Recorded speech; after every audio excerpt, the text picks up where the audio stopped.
mois après sa disparition, Chérubin Okende pourra finalement être enterré ce mercredi à Kinshasa. Le programme des obsèques rendu public par sa famille annonce une veillée mortuaire ce soir qui pourra connaître la participation de Moïse Katumbi, finalement autorisé de survoler Kinshasa. Une semaine après les arrêts de la Cour constitutionnelle, continue de faire débat dans l'opinion. Les membres des partis politiques se mobilisent pour la réparation des erreurs matérielles glissées afin d'éviter la frustration. Le regroupement AUN a manifesté pacifiquement ce mercredi à la clôture de la Haute Cour. Nous aurons comme invité dans ce journal un des membres de la conférence de présidents, M. Janvier Choubo. Mesdames et messieurs, bonsoir. Le deuil aura été long. Très long pour la famille Okende qui pourra enterrer que ce 20 mars son chef de famille pourtant disparu depuis le mois de juillet dernier, selon le programme des obsèques communiqué ce mardi par sa famille biologique et son parti politique Ensemble pour la République.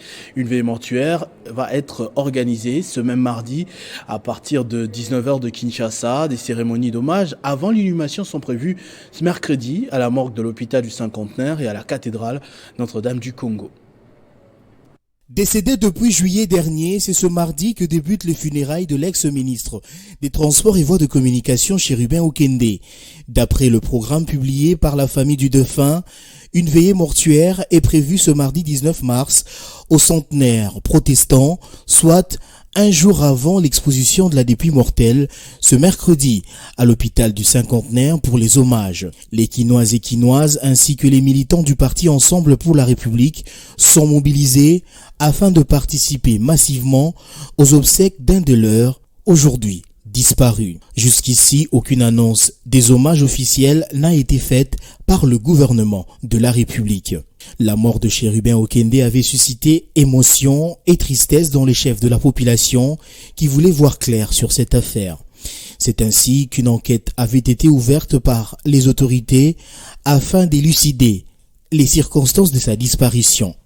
Le procureur général près la Cour de cassation, qui avait rendu public les résultats de l'enquête, avait déclaré que l'ex-porte-parole d'Ensemble pour la République s'était suicidé. Feu Chérubin Okende s'est auto-infligé. En d'autres termes, Feu Chérubin Okende s'est suicidé. Mort à l'âge de 61 ans, Chérubin Okende sera inhumé ce mercredi à la nécropole entre terre et ciel. Quelques militants du regroupement AUN se sont présentés ce mardi dans la matinée devant la clôture de la Cour constitutionnelle de vive voix. Ils ont contesté l'invalidation de leurs députés nationaux après les arrêts de la semaine dernière. Il s'agit notamment de Moïse Aj Matembo Toto de Lubudi et Anikunda Buyamba de Lubumbashi. Ils espèrent réparation des erreurs matérielles et ont introduit un recours pour cela. La forte chaleur de Kinshasa n'a pas ébranlé la détermination de cette masse humaine à faire savoir sa position ce mardi dès les premières heures à la Cour constitutionnelle.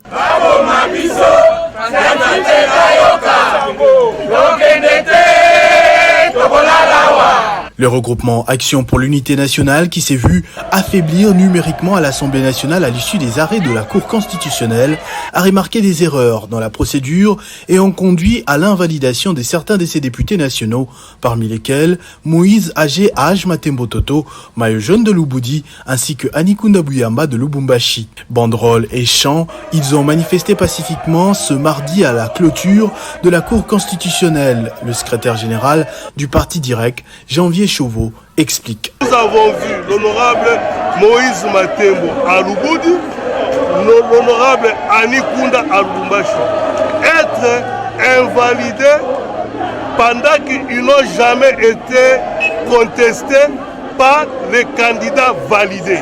Et donc, nous admettons qu'à ce niveau, la Cour constitutionnelle a fait fausse route. Il y a eu justement une erreur matérielle. Nous sommes devant cette Cour pour que la réparation soit faite. Nous sommes venus accompagner nos recours en erreur matérielle pour leur correction. Garder confiance en la justice du pays, c'est le message transmis jusqu'à présent par les élus AUN, lésés par ces arrêts de la Cour constitutionnelle. Des recours ont été introduits et l'heure est à l'attente de la réparation de ces erreurs matérielles. Et juste à côté, il y avait également une mobilisation de la dynamique des jeunes éveillés qui sont montés au créneau aussi pour dénoncer ces invalidations qui ont touché des femmes et des jeunes, des personnes que la dynamique défend dans son cahier des charges devant la Cour constitutionnelle. Sa présidente a lu une déclaration. La Fondation Dynamique des Jeunes Éveillés, FDJE, a constaté certaines erreurs matérielles à l'issue de la proclamation de la liste définitive des députés nationaux. Les erreurs un peu graves qui risqueraient de jeter un discrédit sur le meilleur travail abattu par la haute cour. C'est notamment les invalidations des jeunes et femmes au profit de vieux loups. La FDJE regrette avec amertume les efforts des femmes et des jeunes pour mériter la confiance du peuple au profit de la même classe politique qui a tué ce pays. La FDJE recommande à la Cour constitutionnelle de corriger les erreurs matérielles en ce qui concerne les résultats des plus jeunes qui ont réalisé des scores remarquables et constituent la fierté de la jeunesse congolaise, les deux Benjamins injustement invalidés. Tenir compte des recommandations légales en ce qui concerne les encouragements de taux de participation de la femme dans les institutions en retirant toutes les invalidations injustes contre les femmes, de ne pas tomber dans des pièges des politiciens tendant à régler des comptes contre les uns et les autres pour privilégier la cohésion nationale. Quant aux jeunes et femmes invalidés de saisir derrière leur parti et regroupement politique la Cour constitutionnelle en erreur matérielle pour recouvrir leurs droits tout en s'abstenant d'user les voies non légales, surtout de privilégier la paix. Et à ce sujet, justement, nous recevons le commissaire général du parti DIREC que j'ai annoncé tout à l'heure. Il est également membre de la conférence de présidents du regroupement politique AUN, lésé par les arrêts de la Cour constitutionnelle publiés la semaine dernière. Bonsoir et bienvenue. Bonsoir, monsieur Ochokun. Alors, les textes sont quand même assez clair par rapport à ces décisions de la Cour constitutionnelle. Est-ce que votre démarche que l'on vient de suivre ne va pas un tout petit peu énerver les juges et vous handicaper? Non, justement, nous saisissons la Cour constitutionnelle pas en opposition, en contestation de sa décision, mais nous la saisissons en correction de l'erreur matérielle. C'est un recours à une erreur matérielle. Je crois que la jurisprudence, elle est abondante sur la question, ce n'est pas pour la première fois. Et donc, nous ne créons pas une rébellion contre notre cour, à qui d'ailleurs nous faisons beaucoup confiance, mais nous estimons qu'il y a eu erreur matérielle parce que lorsque vous parcourez l'arrêt de la Cour constitutionnelle, vous allez trouver un raccordement qui ne justifie pas comment la foudre va venir s'abattre sur nous. Est-ce que vous pouvez raconter justement rapidement comment ça s'est passé pour deux cas emblématiques, notamment ce qui s'est passé à Lubudi et à Lubumbashi? Je vous prends les deux cas. D'abord, lorsque la CENI publie les résultats provisoires, le regroupement AIN s'est vu bénéficier justement, légalement, son siège de Lubudi et un autre siège à Lubumbashi, en plus des 6 autres sièges. Mais lorsque nous nous présentons, la procédure indique qu'après la publication des résultats provisoires, les candidats peuvent saisir la Cour avant que la Cour ne prononce la liste ou ne publie la liste définitive. Il y a eu des recours qui ont été des requêtes pour lesquelles nous avons été notifiés et pour lesquelles nous avons présenté le moyen de défense. Et d'ailleurs, au niveau de la Cour, ces requêtes ont été déclarées recevables et non fondées. Pour nous, il n'y avait plus match. Mais curieusement, le jour de la publication définitive, nous nous sommes vus abattre des arrêts que nous n'avons jamais connus, qui ne nous ont jamais été notifiés et qui n'ont jamais été appelés, mais qui tombent sur nous. Et lorsque nous parcourons l'arrêt de la Cour, nous trouvons un raccordement que nous ne comprenons pas et nous considérons qu'au niveau de cette Cour, avec aussi les niveaux le plus élevés de nos juges, nous pensons qu'il y a eu erreur. Voilà pourquoi aujourd'hui nous demandons à la Cour, nous n'avons été jamais attaqués, que ce soit par le regroupement Avançons, mouvement social à Lubudi, que ce soit pour les autres, même si pour les autres, pour Lubumbashi, il y a un nouveau regroupement qu'on a déclaré avoir atteint le seuil, mais nous ne pensons pas que notre élu, Kunda, qui occupait la 6e place, c'est elle qu'on devait retirer de la liste. Nous avons le même cas, je crois, à Irumu, où un regroupement a atteint le seuil, mais c'est le dernier de la liste. Voilà pourquoi nous considérons qu'à Lubudi, tout comme à Lubumbashi, nos élus Moïse Matembo et à Lubumbashi, notre élu Kunda Bouyamba sont frappés par des erreurs matérielles. Donc nous venons devant cette cour pour justement obtenir d'elle la réparation de ces erreurs matérielles. Merci beaucoup, monsieur le commissaire général du Parti Direct. Merci, monsieur le journaliste.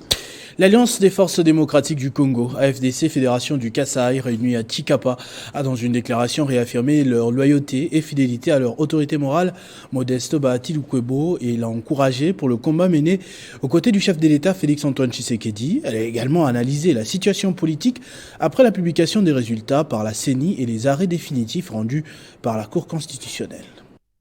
Nous, membres et cadres de l'Alliance des forces démocratiques du Congo, AFDC, en sigle, Fédération du Kasaï, réaffirmons notre loyauté et notre fidélité aux idéaux de notre regroupement politique, l'AFDCA, ainsi que notre dévouement à l'égard de notre autorité morale, le camarade professeur Modeste Bahati Lukwebo, à qui nous demandons beaucoup de courage et d'abnégation dans le combat qu'il mène aux côtés du chef de l'État pour la consolidation d'un État de droit dans notre pays.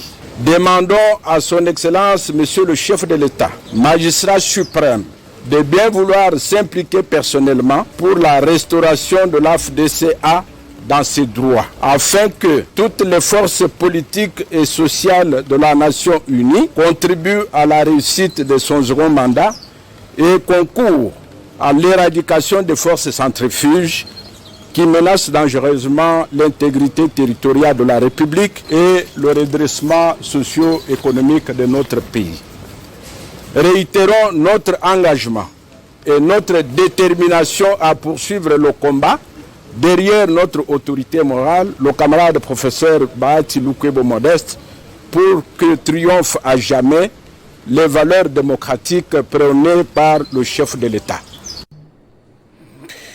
Rentrée politique au front pour un Congo nouveau, parti cher au député national Claude Nyamugabo, qui a présidé la première réunion du bureau politique pour l'année 2024. Les membres de cette formation politique ont également félicité leur président national, qui a été réhabilité par la Cour constitutionnelle.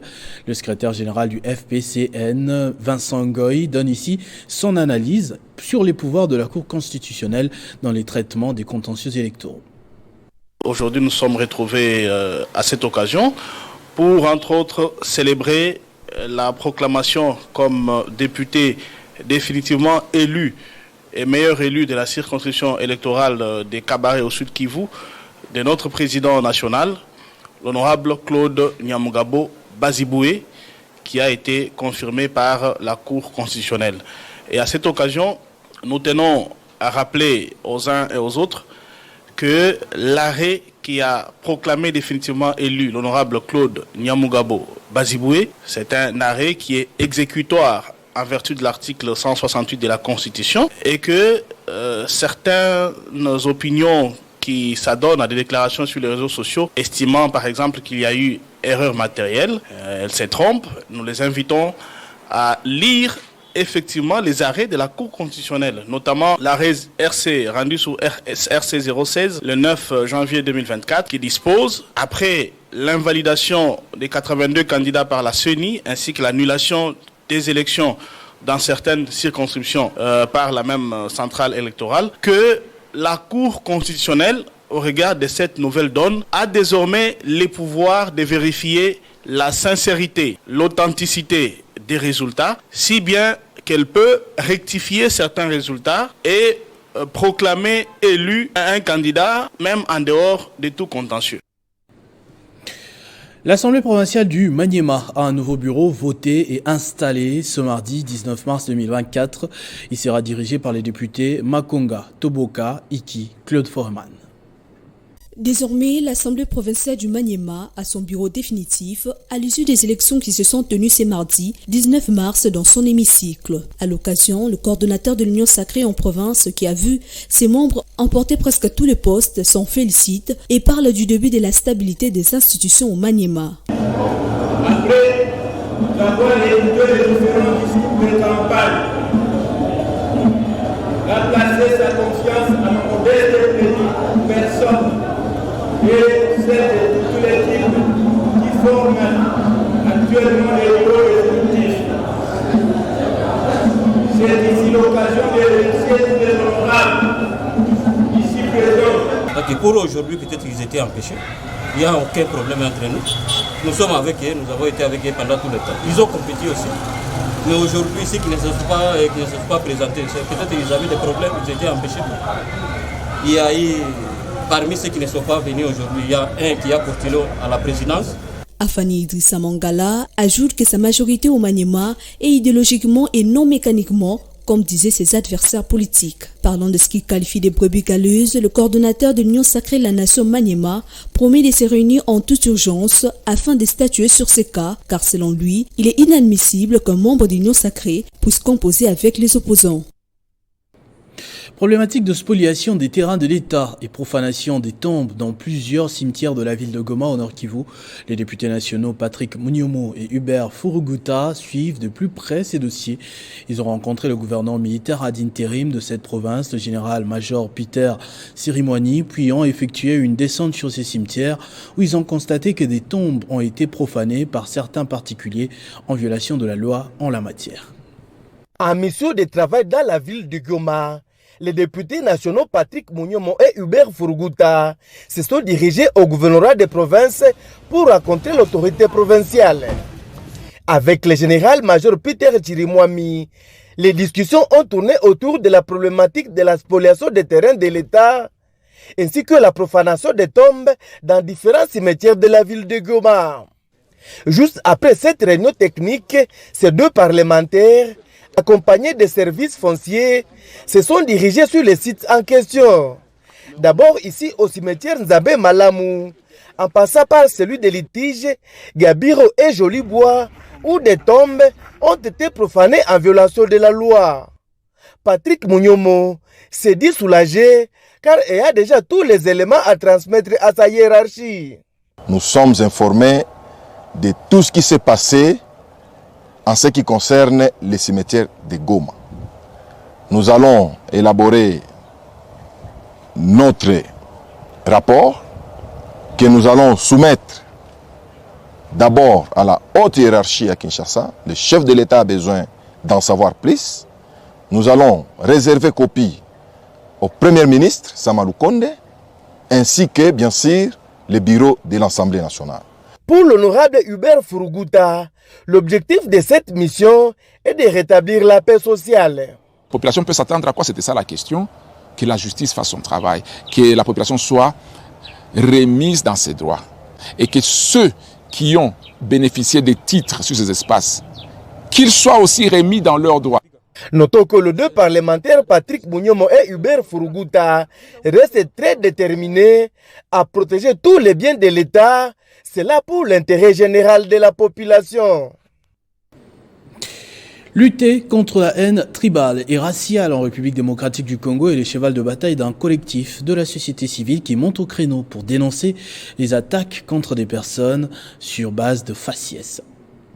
C'est avec des faits historiques, à l'appui des 4 compatriotes congolais qui ont balayé d'un revers de la main les contre-vérités que serait en train de répandre dans l'opinion le franco-camerounais Charles Onana au sujet des origines des Tutsis au Congo. Il persiste et signe que les Banyamulenge n'ont jamais été bénéficiaires d'une quelconque nationalité collective donnée par le feu maréchal Mobutu, contrairement aux affirmations contenues dans les livres holocaustes du Congo. L'omerta de la communauté internationale de Charles Onana qui présente la communauté Tutsi dans son ouvrage comme le mal congolais.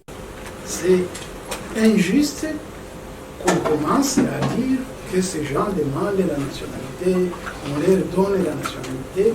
Il n'y a aucun Congolais qui peut donner la nationalité à une autre Congolais. Ce chapitre constitue une diabolisation d'une partie de la communauté nationale.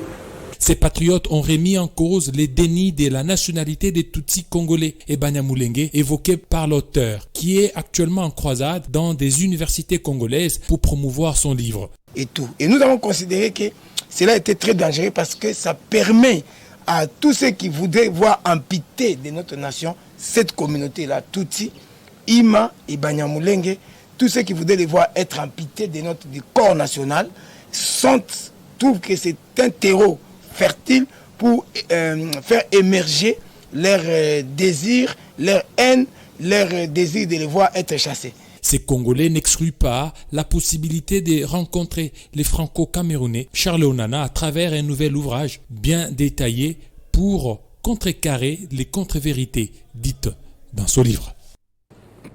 L'agence de Boma a constitué la troisième étape de la visite d'itinérance du directeur général de l'Office congolais de contrôle, Étienne Chimanga Mutombo. Après l'accueil vibrant que lui ont réservé les agents et cadres de l'ECC Boma et les chefs coutumiers de ce terroir, le cortège du DG Étienne Chimanga s'est directement rendu au petit port de Boma pour s'enquérir de la situation après les inondations qui ont frappé ce site. Le directeur général de l'Office congolais des contrôles, Étienne Chimanga Mutombo, et la délégation qui l'accompagnait se sont rendus au poste de contrôle technique se trouvant dans le port de Boma. Les différentes étapes du fonctionnement de ces postes qui reçoivent les véhicules d'occasion en provenance de l'extérieur lui ont été expliquées. Je suis dans le Congo central, actuellement plus précisément à Boma, dans une mission d'itinérance d'inspection, afin de me rendre compte des conditions de travail des agents et cadres de l'office. Malgré les longs parcours qu'il venait d'effectuer, le DG Étienne Chimanga Mutombo est allé à la rencontre de la masse laborieuse. Prenant la parole, le numéro 1 de l'Office congolais des contrôles les a remerciés de l'accueil qui lui a été réservé. Comme vous le savez, vous ne pouvez pas aller dans un village sans passer par les chefs de village, afin de vous rassurer vous-même de votre sécurité et avoir le climat auprès de celui qui gère les esprits ancestrales et les domaines de mon père. Sinon, j'ai apprécié l'accueil, il y a eu des mots justes et nous sommes très contents. Plus tard dans la soirée, Étienne Chimanga Mutombo a reçu successivement le Mama de la Fokok, la délégation syndicale, les comités de direction de l'agence de Boma, quelques personnalités de la ville, les veuves et les retraités. Étienne Chimanga Mutombo a visité également les laboratoires chimie et microbiologiques de l'agence avant d'aller au Petit Port où il devrait se rendre compte des dégâts causés par les inondations. Et on va parler à présent d'éducation. Le professeur Augustin Matata Pogno, ancien premier ministre, forme les anciens étudiants de l'université protestante au Congo sur le leadership.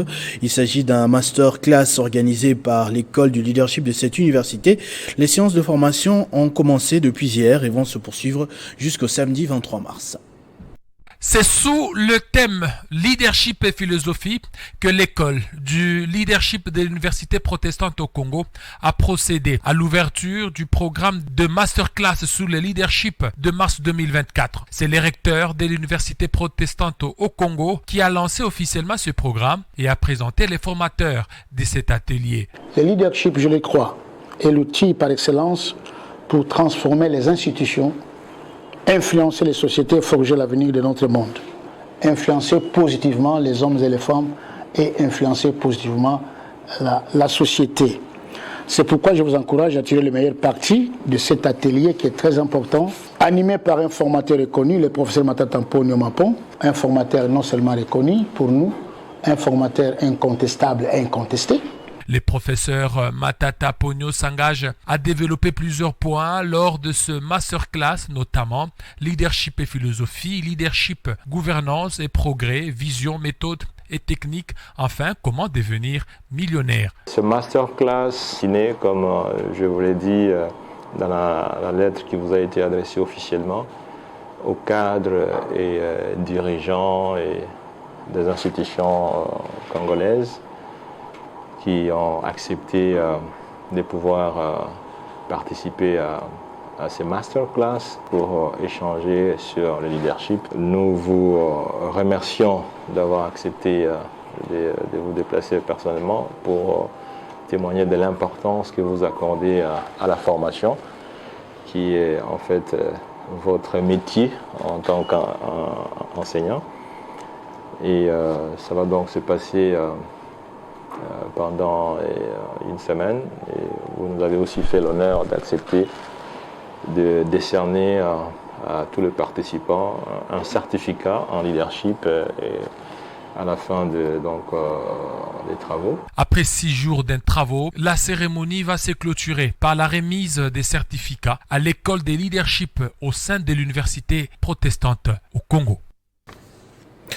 Et en sport, pour terminer, le football club Les Aigles du Congo, club évoluant en Ligue 1, ne cesse de rêver grand. Après avoir fait peau neuve il y a quelques semaines, le club aura bientôt son propre terrain d'entraînement et un centre de formation pour bien encadrer les jeunes talents. L'initiative est du tuteur du club qui a offert un terrain de 80 hectares aux Aigles du Congo. Son ascension est fulgurante et ses vestiges sont déjà ineffaçables sur la sphère du football congolais. À 7 mois d'existence, le football club Les Aigles du Congo réalise des choses grandioses et bientôt, le club va se doter de ses propres installations sportives. Le président du club, Vidier Chimanga, a offert au club un espace de 80 hectares sur lesquels sera érigé le centre de formation du club dont les travaux ont déjà été entamés. Les Aigles pourront commencer à s'entraîner sur leur propre terrain et Dieu voulant, lorsqu'on aura la certification, ils pourront même recevoir leur match directement ici. Ça prendra du temps, c'est sûr que ça prendra du temps, mais il faut commencer quelque part et je pense que là, grâce à des bons ingénieurs qui sont amoureux du sport aussi. Le premier terrain sera disponible d'ici 3 semaines, explique l'ingénieur chef du projet. Ils vont recruter les meilleurs joueurs et les meilleurs jeunes à ce moment-là qui vont venir y vivre ici. Donc ici, au départ, là, on va sur un terrain. Le projet va s'agrandir, ça veut dire qu'on aura minimum 2 grands terrains et 4 petits terrains. Une piste d'athlétisme, une piscine, terrain de basket, terrain de volley. Donc on va vraiment essayer de faire un centre multisport. Dans le centre, ça veut dire qu'on aura des dortoirs, on aura des réfectoires fatalement, des bureaux et tout ce qui va avec la logistique d'un centre de football. Sur terrain, les samouraïs progressent bien et comptent 2 points dans l'orgie baissière après 3 matchs joués à la phase de play-off. Ce journal est terminé, je vous en rappelle tout de suite les principaux titres. 8 mois après sa disparition, Chérubin Okende pourra finalement être enterré. Ce mercredi à Kinshasa, le programme des obsèques rendu public par sa famille annonce une veillée mortuaire ce soir qui pourra connaître la participation de Moïse Katumbi, finalement autorisé de survoler Kinshasa.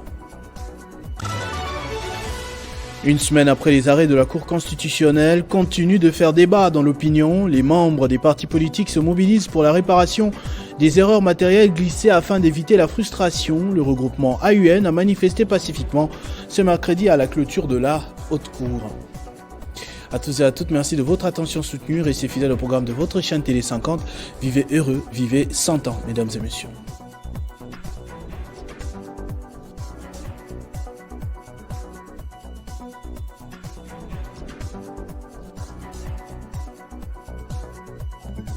Retrouvez toute l'actualité en continu sur www.tele50.cd.